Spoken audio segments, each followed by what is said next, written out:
Two quick lame duck questions. Number one, President Biden is still in the White House for the next 2 months.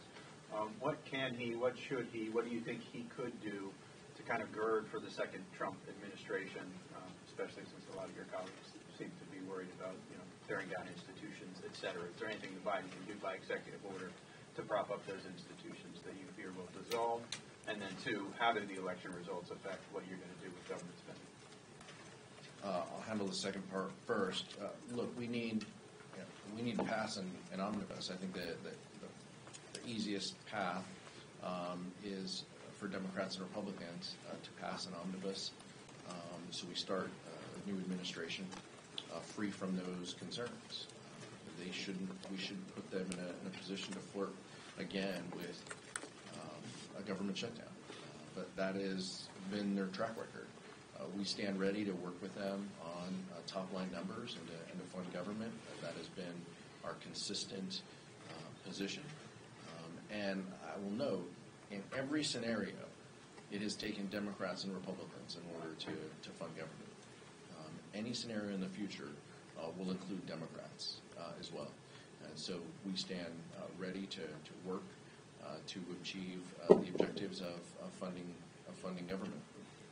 The other question is probably best for folks 16 blocks away from here on steps they can take. We have been concerned and expressed our feelings that they need to move as much of the resources out as possible from the infrastructure bill and the flagship pieces of legislation that we have passed. The administration should focus on putting those resources out into the communities. We know that our colleagues on the other side of the aisle have very often voted no, and then they show up and cut the ribbon and take the dough. We anticipate that to continue, but we're going to continue to tell the story about what those pieces of legislation do to create jobs and help communities. Quick follow on the Omni thing. Does that mean you would not support a CR? Look, I've supported CRs in the past. Let's see what happens. We need to see what happens and how these discussions and negotiations happen. I know that there's a lot of politics going on with electing Senate leadership today.